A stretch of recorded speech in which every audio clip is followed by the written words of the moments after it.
जय हिंद दोस्तों, स्वागत है आपका आपके अपने चैनल स्टडी ब्लास्टर पर और मेरा नाम है दिनेश आर्य। जैसा कि आपको पता है कि यहाँ पर सभी जोन का यहाँ पर डीवी की कट ऑफ लगभग तैयार हो चुकी है। कुछ एक जोन ही बचे हैं जिनका कि यहाँ पर डीवी का कट ऑफ यहाँ पर जारी होना है। अब यहाँ देखिए डीवी की जो फर्स्ट लिस्ट यहाँ निकाली गई है उसको देखकर यहाँ पर काफ़ी ज़्यादा कन्फ्यूजन क्रिएट हो गया है और यहाँ पर कई जोन का तो जो रिजल्ट है उसमें भी यहाँ पर गड़बड़ी देखने को मिल रही है। यानी कि ऐसा देखा जा रहा है कि काफ़ी सारे कैंडिडेट ऐसे हैं जिनका कि मार्क्स यहाँ पर जो है कट ऑफ से ज़्यादा है, लेकिन फिर भी उनका यहाँ पर लिस्ट में नाम नहीं है। तो ये एक बहुत बड़ी गड़बड़ी है। और दूसरा यहाँ पर वेटिंग लिस्ट का मामला है। तीसरा यहाँ पर जो सबसे बड़ा कन्फ्यूजन, काफ़ी सारे स्टूडेंट यहाँ पर बार बार कमेंट करके पूछ रहे हैं कि सर मेरा 2 नंबर ज़्यादा है, मेरा 1.5 नंबर ज़्यादा है, मेरा 1.5 नंबर ज़्यादा है, तो क्या मेरा सेकंड डीवी में नेम आ पाएगा या फिर नहीं आ पाएगा। और सारी चीज़ें सारी एक एक पॉइंट के ऊपर मैं बात करूंगा, तो इसीलिए वीडियो को लास्ट तक जरूर देखिएगा, क्योंकि इस वीडियो के लास्ट तक जाते जाते मैं आपके ये सारे जो डाउट हैं ये क्लियर कर दूंगा। और अगर आप चैनल पर आज पहली बार आए हैं तो सबसे पहले चैनल को जरूर सब्सक्राइब कर लीजिएगा, क्योंकि रिक्वेस्ट है आपसे, क्योंकि हर एक वीडियो हमारा बहुत इंपॉर्टेंट होता है। और जितने भी वीडियो हमारे द्वारा आते हैं उनका नोटिफिकेशन सबसे पहले पाने के लिए आपको क्या करना है, सबसे पहले चैनल को सब्सक्राइब करना है और साथ ही साथ यहाँ पर बेल आइकन को प्रेस कर लेना है, ताकि जैसे ही हमारा कोई वीडियो आता है उसका नोटिफिकेशन सबसे पहले और तुरंत आपको मिल सके। अब यहाँ पर देखिएगा कि सबसे पहले तो यहाँ पर देखिए रिजल्ट में जो गड़बड़ी देखने को मिल रही है, यहाँ पर कई जोन ने यहाँ पर अपना रिवाइज रिजल्ट भी जारी किया है। जैसे कि सेंट्रल मुंबई ने अपना रिवाइज रिजल्ट जारी किया है, ईआर कोलकाता ने अपना यहाँ पर रिवाइज रिजल्ट जारी किया है। और भी यहाँ पर जिन भी जोन में यहाँ गड़बड़ी देखने को मिल रही है वो भी यहाँ पर धीरे धीरे अपना रिजल्ट जो है वो रिवाइज कर देंगे। जैसे कि हुबली जोन वालों की यहाँ पर काफ़ी ज़्यादा कंप्लेंट आ रही है और काफ़ी कैंडिडेट ने यहाँ पर जो है आगे तक यहाँ कंप्लेन भी की है और यहाँ हुबली जोन में भी यहाँ पर बोर्ड के अंदर भी कॉल किया है और उनको इन जानकारियों से, इन चीज़ों से यहाँ पर अवगत कराया और उन्होंने कहा कि यहाँ पर इस पर एक्शन लिया जाएगा अगर कोई यहाँ पर गड़बड़ी देखने को मिल रही है तो। अब यहाँ पर देखिए जो भी चीज़ें हैं वो आपकी सॉर्ट आउट हो जाएंगी, थोड़ा सा धैर्य रखिएगा, क्योंकि यहाँ पर जो भी चीज़ें होती हैं वो यहाँ पर कई बार क्या ह्यूमन मिस्टेक्स हो जाते हैं और कई बार यहाँ पर जो है चीज़ें अप डाउन या फिर सर्वर की वजह से भी यहाँ पर जो है कुछ गड़बड़ियाँ देखने को मिल जाती हैं। लेकिन अगर यहाँ गड़बड़ी हुई है तो वो सारी गड़बड़ियाँ आपकी आने वाले दिनों में सही हो जाएंगी। तो इसके लिए आप बिल्कुल बेफिक्र रहिए। जिन कैंडिडेट का यहाँ पर दिक्कत है वो कैंडिडेट यहाँ पर बिल्कुल टेंशन फ्री रहिए। आपके साथ किसी भी तरह का धोखा यहाँ पर नहीं किया जाएगा। अगर इस तरह का धोखा होता है तो यहाँ पर जो है जो स्टूडेंट है वो यहाँ पर बहुत ज़्यादा जो है परेशान हो जाएगा। यहाँ पर सरकार को भी पता है और यहाँ पर रेलवे मंत्रालय को भी पता है कि यहाँ पर 26 जनवरी 2022 के दिन जब यहाँ छात्रों के साथ इस तरह की घटनाएं हुई थी तो छात्रों ने यहाँ पर किस तरह का प्रोटेस्ट दिखाया था। तो इसीलिए यहाँ पर सरकार उस टाइम के बाद से पूरी तरह से सजग है। और उसके बाद आपने देखा होगा कि जो प्रोसेस है पूरा का पूरा एनटीपीसी का प्रोसेस देख लीजिए, आप रेलवे ग्रुप डी का प्रोसेस देख लीजिए, कितना फास्ट तरीके से यहाँ पर सरकार ने उसे रन किया है और अभी तक यहाँ पर रन कर रही है।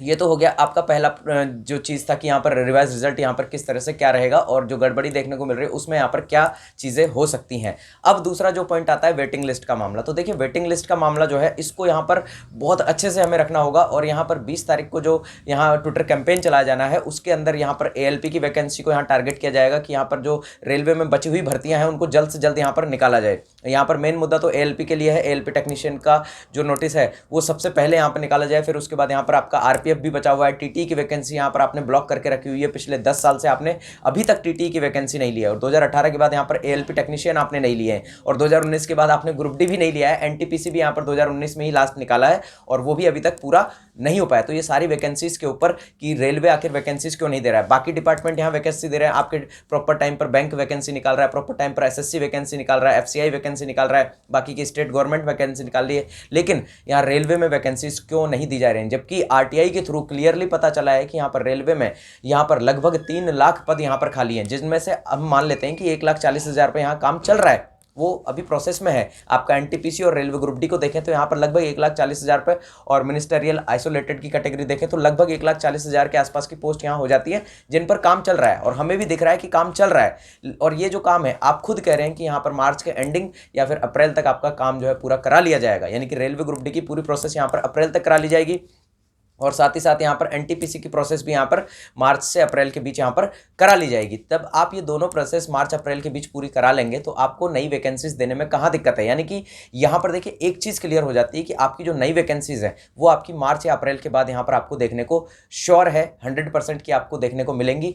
जो सरकार का भी ये आखिरी साल है, 2024 में लोकसभा चुनाव होने, लोकसभा चुनाव से पहले इतनी बड़ी गलती तो यहाँ पर जो है सरकार नहीं करेगी कि अपने हारने का कोई पॉइंट यहाँ पर रखे। यानी कि यहाँ पर जो युवा है उसको नाराज नहीं कर सकती, क्योंकि युवा एक बहुत बड़ा वोट बैंक यहाँ पर रहता है सरकार के लिए, और युवा को नाराज करना सरकार को बहुत बड़ा भारी पड़ सकता है। इसीलिए सरकार यहाँ पर इस तरह की इतनी बड़ी गलती तो नहीं कर सकती है। तो इसीलिए आप यहाँ पर थोड़ा सा दिमाग लगाइए कि वैकेंसीज जो हैं वो आने वाली ही हैं, और अगर अभी भी आपने तैयारी शुरू नहीं की है तो आप यहाँ पर बहुत पीछे रह जाने वाले हैं। और खासकर वो कैंडिडेट जिनका मार्क्स यहाँ पर, जिनका मान लीजिए इस बार पीईटी भी जिन्होंने दिया है ग्रुप डी का, और जिन्होंने यहाँ पर एनटीपीसी दिया है और एनटीपीसी में भी उनका 1 नंबर 2 नंबर या 3 नंबर से वो छट गए हैं, ऐसे कैंडिडेट यहाँ पर बहुत बड़ा यहाँ पर अपने साथ जो है छलावा कर लेंगे। क्यों? क्योंकि यहाँ पर जो नई वैकेंसी है, आपको देखिए अभी यहाँ पर फरवरी चल रहा है और 1 महीना यहाँ पर बीच में है, मार्च का महीना, और उसके बाद आपको अप्रैल के लास्ट या अप्रैल के मिड तक आपको वैकेंसीज एक के बाद एक देखने को मिलेंगी। सबसे पहले आपका एएलपी टेक्नीशियन देखने को मिलेगा, फिर आपका यहाँ पर आरपीएफ पर काम चलेगा। आरपीएफ के अंदर जितनी भी हमारी महिलाएं हैं उनके लिए 50% सीट रिजर्व है, तो इसीलिए यहाँ पर जो फीमेल है उनके लिए बहुत बड़ा मौका यहाँ पर रहेगा, और आरपीएफ में एक बम्पर वैकेंसी आएगी और एक अच्छी खासी यहाँ पर जॉब होती है आरपीएफ की, बहुत ही रेपुटेड जॉब और बहुत ही यहाँ पर गजब की जॉब होती है। साथ ही साथ अगर हम बात करें तो इसके बाद टीटी की वैकेंसी, जो कि 7,784 पद यहाँ बताए गए थे, लेकिन मैं आपको अभी भी कह रहा हूँ कि टीटी की वैकेंसी यहाँ पर 7,784 नहीं, यहाँ पर 10,000 प्लस वैकेंसी यहाँ पर टीटी की, अकेले टीटी की वैकेंसी यहाँ पर 10,000 प्लस आपको देखने को मिलेगी। वो इसलिए मिलेगी क्योंकि सरकार ने यहाँ पर पिछले सालों में इतनी सारी ट्रेनों के रूट बनाए हैं, इतनी सारी नई ट्रेनें चलाई हैं, क्या उनमें टीटी की जरूरत नहीं है? तो यहाँ पर टीटी की जरूरत बहुत ज़्यादा है। और साथ ही साथ यहाँ पर जो टीटी हैं वो काफ़ी सारे टीटी यहाँ पर रिटायर भी होते जा रहे हैं, तो यहाँ पर जो टीटी की संख्या है वो बढ़ती जा रही है, यानी टीटी की जो रिक्रूटमेंट है वो बढ़ती जा रही है। टीटी यहाँ पर रेलवे को काफ़ी सारे चाहिए, लेकिन यहाँ वैकेंसी नहीं निकाल रहे। अब यहाँ पर ये चुनावी साल है, इसमें आप देखिएगा टीटी की वैकेंसी आपको देखने को मिलेगी। अब टीटी की वैकेंसी पर 2 चीज़ें हो सकती हैं, या तो टीटी की वैकेंसी आपको एनटीपीसी के साथ देखने को मिलेगी, क्योंकि इस साल आपको देखिए आपको एएलपी टेक्नीशियन देखने को मिलेगा, लगभग 60,000 प्लस आपको एएलपी टेक्नीशियन ही देखने को मिल जाएगा, और उसके साथ ही आपका एनटीपीसी भी देखने को मिलेगा। अब यहाँ पर हो सकता है कि एनटीपीसी के अंदर ही यहाँ पर टीटी को इंक्लूड कर दिया जाए, जैसा कि 2019 की वैकेंसी में टीटी को यहाँ पर पद नहीं रखा गया, टीटी का जो पोस्ट थी उसे खाली रखा गया, यानी कि उनको यहाँ पर नहीं निकाला गया। अब यहाँ पर 2 चीज़ें हो सकती है, एनटीपीसी में इसको इंक्लूड करके दिया जा सकता है, या फिर टीटी की वैकेंसी को अलग से दिया जा सकता है। दोनों यहाँ पर जो है, यहाँ रेलवे मंत्रालय के ऊपर, रेलवे मिनिस्ट्री के ऊपर डिपेंड करेगा कि वो किस तरह से यहाँ पर इस रिक्रूटमेंट को लेती है। और तीसरा जो वैकेंसी है, सबसे मोस्ट अवेटेड जो वैकेंसी है, वो है रेलवे ग्रुप डी। तो रेलवे ग्रुप डी आपको एक बार और देखने को मिलेगा, और अभी भी मैं आपको बता रहा हूँ कि रेलवे ग्रुप डी की लगभग यहाँ पर आपको 50,000 से लेकर 70,000 के बीच की पोस्ट यहाँ पर अभी भी देखने को मिलेगी।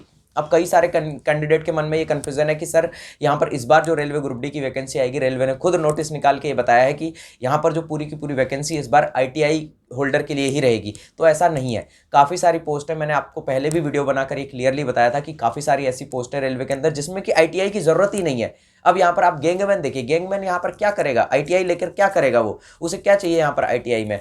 तो इस तरह से काफ़ी सारी ऐसी पोस्ट हैं जिसके अंदर यहाँ पर आईटीआई की जरूरत नहीं है। अब हॉस्पिटल अटेंडेंट है, हॉस्पिटल अटेंडेंट यहाँ पर क्या आईटीआई वाले होल्डर को रखा जाएगा क्या? हॉस्पिटल अटेंडेंट में आईटीआई वाला क्या करेगा? मुझे ये समझा दीजिए, आप जरा सा कमेंट करके बता दीजिएगा। हॉस्पिटल अटेंडेंट है उसको यहाँ पर आईटीआई होना जरूरी है या फिर नहीं है? अब अगर उसको आईटीआई होना ज़रूरी नहीं है तो हॉस्पिटल अटेंडेंट की जितनी भी पोस्ट आएंगी वो नॉन आईटीआई वालों के लिए ही तो आएंगी। तो इस तरह से हम कह सकते हैं कि ये है कि 50 से 60% पोस्ट आपकी हो सकता है आईटीआई वालों के लिए हो, लेकिन 40 से 50% के बीच पोस्ट ऐसी भी तो हैं जो कि यहाँ पर नॉन आईटीआई के लिए हैं। और अगर हम ओवरऑल रेशियो लेके चलें तो यहाँ पर लगभग 50-50 का रेशियो ही बनेगा कि 50% यहाँ पर आईटीआई के लिए रहेंगी, 50% यहाँ पर नॉन आईटीआई के लिए रहेंगी। तो इस पर आप बिल्कुल भी यहाँ पर जो है घबराइए मत। और आपको देखिए बार बार यहाँ राज्यसभा से प्रश्न करके अलग अलग मंत्री यहाँ पूछ भी रहे हैं, पूरा मेमोरेंडम आपके पास आ रहा है, पूरा एक एक यहाँ पर ऑफिशियल नोटिस जो है आता है राज्यसभा का, उसके थ्रू आपको वैकेंसीज बताई जा रही हैं कि इतनी वैकेंसीज रेलवे में खाली है। और इससे पहले आईटीआई भी लोगों ने लगाई है, उसके थ्रू भी यहाँ पर पता चला है कि लगभग, ये तो मैं बहुत पुरानी आईटीआई आपको बता रहा हूँ, लगभग यहाँ अक्टूबर या सितंबर की, जिसमें कि 2.93 लाख था, 95 लाख था, लेकिन अब जो है 2.98 लाख की यहाँ पर अभी जो नया जो प्रश्न पूछा गया था राज्यसभा के अंदर उसमें बताया है मंत्रियों के द्वारा। उसमें यहाँ पर जो है रेलवे मिनिस्टर ने रिप्लाई दिया है जो है लिखित में कि यहाँ पर 2.98 लाख, लगभग 2,98,000 पद यहाँ रेलवे में खाली है, जिसमें 1,40,000 पे भर्ती प्रक्रिया चल रही है। अब उसमें से देखिए आपका जो है रेलवे ग्रुप डी हो गया, एनटीपीसी हो गया, इन 2 पे ही चल रहा है काम। एएलपी पे काम नहीं चल रहा है। एएलपी 2018 से 5 साल पूरे हो चुके हैं अब, तो 5 साल से कोई वैकेंसी एएलपी की नहीं निकाली है। और इतनी सारी ट्रेनें अगर चली है तो एएलपी की जरूरत तो है, दिमाग लगाइएगा जरा सा, एएलपी की जरूरत है, यानी कि लोको पायलट की जरूरत है। लेकिन लोको पायलट से पहले यहाँ डायरेक्ट जो है लोको पायलट नहीं बनाया जाता है, तो इसीलिए एएलपी की वैकेंसी आती है, असिस्टेंट लोको पायलट की वैकेंसी आती है, टेक्नीशियन की वैकेंसी आती है। अब अगर एएलपी लोको पायलट की जरूरत रेलवे को पड़ रही है तो टीटी की जरूरत भी रेलवे को पड़ेगी, और जब टीटी की जरूरत रेलवे को पड़ेगी तो यहाँ पर ग्रुप डी में यहाँ पर जो वर्क करने वाले एम्प्लॉय हैं उनकी भी जरूरत पड़ेगी। 1,40,000 यहाँ पर अभी भर्ती प्रक्रिया जो है चल रही है, और 1,03,000 की जो रेलवे ग्रुप डी की जो एम्प्लॉय है वो रेलवे को मिल जाएंगे। लेकिन इसके बाद भी रेलवे को ग्रुप डी के अंदर काफ़ी सारे कैंडिडेट यहाँ पर चाहिए, काफ़ी सारे यहाँ पर एम्प्लॉय चाहिए, तो ग्रुप डी की वैकेंसी भी आपको देखने को मिलेगी। और ये आपका जो ये 2023 चल रहा है, इसके एंडिंग तक आपको ये वैकेंसी देखने को मिल जाएगी। अब बात करते हैं यहाँ पर, देखिए आपका जो वैकेंसी है वो लगभग कितनी कितनी आपको देखने को मिलेगी। तो मैंने आपको बता दिया कि एएलपी की 60,000 प्लस वैकेंसी से आपको देखने को यहाँ पर लगभग मिल जाएंगी, और इसी तरह से आपका ग्रुप डी के अंदर भी आपको लगभग 50,000 प्लस वैकेंसी देखने को मिल जाएंगी। 10,000 प्लस वैकेंसी आपको 10,000 के आसपास या 8 से 10,000 के बीच आपको टीटी की वैकेंसी देखने को मिल जाएगी। साथ ही साथ आरपीएफ की वैकेंसी भी आपको 10,000 के ऊपर ही देखने को मिल जाएगी। और उसके बाद एनटीपीसी की बात करें तो एनटीपीसी में यहाँ पर आपको कितने भी पद देखने को मिल सकते हैं, एक बार और आपका एनटीपीसी भी आपका आने वाला है। तो इसीलिए आपसे इतनी सी रिक्वेस्ट है कि अगर अभी तक आपने जो है तैयारी शुरू नहीं की है, चाहे आप हमारे कोर्स से तैयारी कीजिए, चाहे कहीं से भी तैयारी कीजिए, लेकिन तैयारी जरूर कर लीजिए। अपने डेली के 3 से 4 घंटे इस वैकेंसी को, यानी कि रेलवे की तैयारी अगर आपने की है, आप 1, 2, 3, 4 नंबर से रह गए हैं, इसका मतलब है कि आपके अंदर क्षमता तो है कि आप एग्जाम को क्रैक कर सकते हैं। तो इसीलिए यहाँ पर अभी से तैयारी करना शुरू कर दीजिए, और जिस दिन वैकेंसी आएगी उस दिन से आपको सिर्फ रिवीजन ही करना होगा। नीचे डिस्क्रिप्शन में हमने लिंक दिया हुआ है, 99 रुपीज़ में आपको सारी बुक्स मिल रही हैं, यानी कि रेलवे की तैयारी के लिए 12 बुक्स आपको मिल रही हैं। कॉम्बो है सिर्फ 99 का। जिस दिन वैकेंसी का नोटिफिकेशन आ जाएगा ये कॉम्बो काफ़ी महंगा हो जाएगा, तो इसीलिए अभी परचेस कर लीजिए और आज से ही तैयारी करना शुरू कर दीजिए। साथ ही साथ एएलपी टेक्नीशियन वालों के लिए, एएलपी के लिए प्रॉपर हमने एक प्रॉपर पीडीएफ, जिसमें कि सिर्फ और सिर्फ एएलपी में आए हुए क्वेश्चन, यानी कि 2018 में जो एएलपी हुआ था उसमें जितने भी क्वेश्चन पूछे गए हैं उन सब का पीडीएफ आपको नीचे डिस्क्रिप्शन में मिल जाएगा। पूरा प्रॉपर पीडीएफ है, जो कि 2018 में आपके जितने भी पेपर हुए हैं एएलपी के सॉल्यूशन के साथ आपको उसमें मिल जाएगा, और बहुत ही अच्छा पीडीएफ है। नीचे डिस्क्रिप्शन में लिंक है। मात्र आपको यहाँ पर उसकी जो प्राइस रखी गई है बहुत ही न्यूनतम रखा गया है, 20-25 रुपये में आपको वो मिल जाएगा, तो उसे ज़रूर परचेज कर लीजिएगा अगर आप प्रॉपर एएलपी के लिए तैयारी कर रहे हैं। अब बात करते हैं यहाँ पर कि जिन कैंडिडेट्स का मार्क्स यहाँ पर 1 या 2 नंबर ज़्यादा है उनका सेकंड डीवी में नाम आ सकता है या फिर नहीं आ सकता है। तो देखिए यहाँ पर जब हमने एनटीपीसी का जब सेकंड डीवी निकला, यानी कि सेकंड डीवी के लिए लिस्ट निकाली गई, तो लगभग जिस जोन से यहाँ पर 400 से 500 कैंडिडेट की कमी पड़ रही थी, वहाँ पर यहाँ पर 1 से 2 नंबर, यानी कि कहीं पर 1.5 नंबर, कहीं पर 2, कहीं पर 2.25, इस नंबर इतनी ही कट ऑफ यहाँ पर डाउन हुई थी। अब आप खुद अंदाजा लगा लीजिए कि अगर यहाँ पर रेलवे ग्रुप डी के अंदर जिस जोन से 400 से 500 कैंडिडेट की कमी पड़ेगी, तब जाकर यहाँ पर 2 नंबर के आसपास जो है कट ऑफ डाउन होगा। तो अगर आपका मार्क्स जो है कट ऑफ से 1 या 2 नंबर या 1.5 नंबर अगर कम पड़ रहा है, तो आपका यहाँ पर उम्मीद है कि आपका सेकंड डीवी में नाम आ सकता है। लेकिन अगर आपका 2 से ऊपर, यानी कि 2.25, 2.10, 2.5, 2.5 नंबर, इस तरह का अगर आपकी कमी पड़ रही है, तो बहुत मुश्किल है आपका नाम आ पाना। ये भी तब है जब यहाँ पर 400 से 500 कैंडिडेट कम पड़ेगा, तब यहाँ पर 2 नंबर के आसपास कट ऑफ जो है डिक्रीज करेगी। लेकिन अगर यहाँ 200-300 कैंडिडेट ही सिर्फ कम पड़े, तो यहाँ पर 2 नंबर के आसपास भी कट ऑफ डिक्रीज होना बहुत मुश्किल हो जाएगा, क्योंकि पॉइंट के अंदर यहाँ पर काफ़ी सारे कैंडिडेट बैठे हुए हैं। तो इसीलिए आपको ये चीज़ें ध्यान रखनी है और अगली वैकेंसी पे फोकस करना है। अगर आपके 1 नंबर या 2 नंबर यहाँ पर कम है, आप अपना जो काम है, जो अगर आप यहाँ पर जॉब कर रहे हैं, आपकी फाइनेंशियल कंडीशन यहाँ थोड़ी ख़राब है, तो जॉब करते रहिए और यहाँ तैयारी को अपनी जारी रखिए। 3 से 4 घंटे अपनी तैयारी भी जारी रखिए और अपनी जॉब भी जारी रखिए। 3 घंटे निकालना कोई ज़्यादा बड़ी बात नहीं है, 2 घंटे सुबह निकाल लीजिए, 2 घंटे रात को निकाल लीजिए, और अपना जो है शेड्यूल तैयार कीजिए अच्छे से, और अच्छे से प्रॉपर तरीके से इस बार वैकेंसी को जो है टारगेट कीजिएगा, क्योंकि इस बार जो एग्ज़ाम है वो भी यहाँ पर इस तरह से नहीं होगा कि 4 साल 5 साल यहाँ लग जाए। तो यहाँ पर इस बार अगर वैकेंसी आती है तो जल्दी ही फुलफिल करा ली जाएगी, क्योंकि यहाँ पर सरकार को भी पता है और रेलवे मंत्रालय को भी पता है कि स्टूडेंट यहाँ बहुत ज़्यादा परेशान है और पिछली वैकेंसी से यहाँ पर सबक ले लिया है। और 20 तारीख को आपको जो है ट्विटर कैंपेन देखने को मिल जाएगा एमजी मनीष गुरु के द्वारा, और यहाँ पर जो है सभी हमारे यूट्यूबर साथियों के द्वारा। तो उसके बाद यहाँ पर आप देखिएगा कि रेलवे जो है किस तरह से एक्शन लेता है। तो आपको वैकेंसीज आना तय है। अभी से तैयारी में लग जाइए। फिर से कह रहा हूँ, 1 या 2 नंबर 3 नंबर से अगर आप छट गए हैं तो अगली वैकेंसी पे फोकस कीजिए, आपके अंदर पोटेंशियल है। रेलवे की जॉब आप लेकर ही रहेंगे। 2023 वाली जो वैकेंसी है उसके अंदर आपको यहाँ पर एक सीट अपनी पक्की कर लेनी है, और इस बार आपको जो मार्क्स लेकर आने हैं वो 10 15 20 मार्क्स ऊपर लाने हैं, ताकि यहाँ पर कोई कंफ्यूजन ही ना रहे कि डीवी की कट ऑफ में हमारा नाम आएगा या फिर नहीं आएगा। ये सारी चीज़ें थी। अगर चैनल सब्सक्राइब नहीं किया तो चैनल को सब्सक्राइब जरूर करके जाइएगा। मिलते हैं अगले वीडियो में, तब तक के लिए जय हिंद, जय भारत।